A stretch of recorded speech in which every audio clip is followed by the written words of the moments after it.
Boyo boyos! A few months ago, I saw Revenge of the Sith re-released in theaters, and it got me on a real Star Wars kick. Replaying the Lego games, rewatching the movies, I even made a swashbuckling power metal song about R2-D2.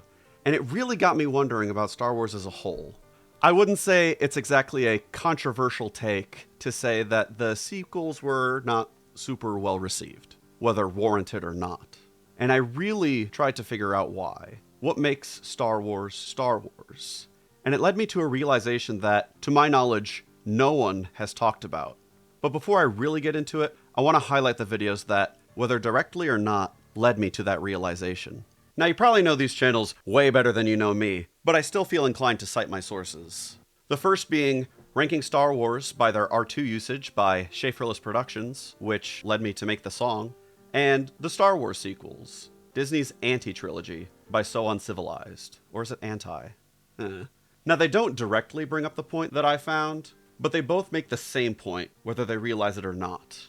All of the sequels were at the bottom of Schaff's video. And it's these lines that really stuck with me. I am convinced this man hates this droid. There's no other explanation. The original trilogy is the only one that really treated him as a main character. It's interesting. I never really thought about it seriously until I really thought, yeah, for some reason R2, and by extension C-3PO, feel like background dressing more than characters in the narrative. Like, even the droids they add in the sequels really only seem to exist for little jokes here and there. And this stuck with me till I saw the next video, where So Uncivilized talked about how the sequel films seem to be the antithesis of each thing that came before, ultimately becoming, in his own words, anti-Lucas.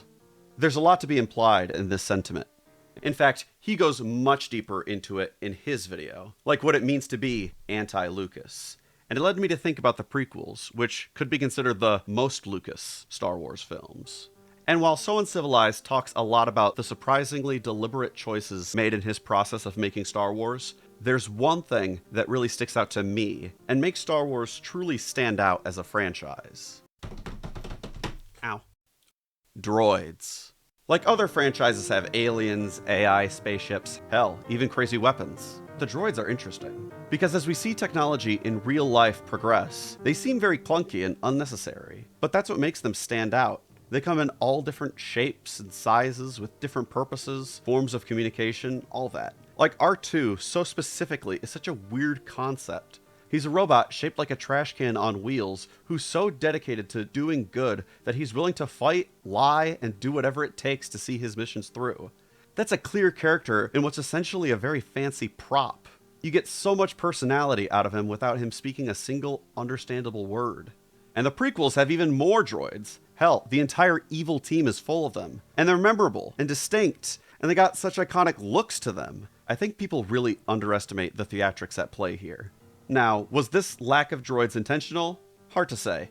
The only two droids I remember from the sequels are BB-8 and G-O. Wait, I think it's actually D-O.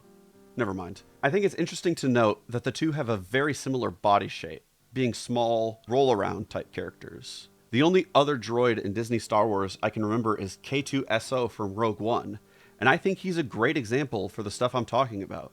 His personality is distinct, sassy, and he has a role. Granted, he does kind of get sidelined by the large human cast, but he still has his moments.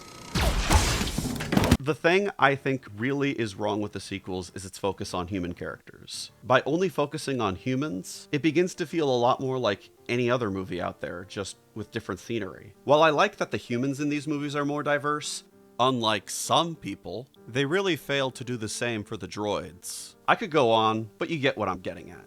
I get that not everyone would want to be a voice actor for a droid in these movies, but there's an art to effort like this. It's not about the person in the costume or the actor playing the character. It's the character that makes the story. Thanks for watching. I'm not sure when I'll see you again, but I surely will. Take care of yourselves.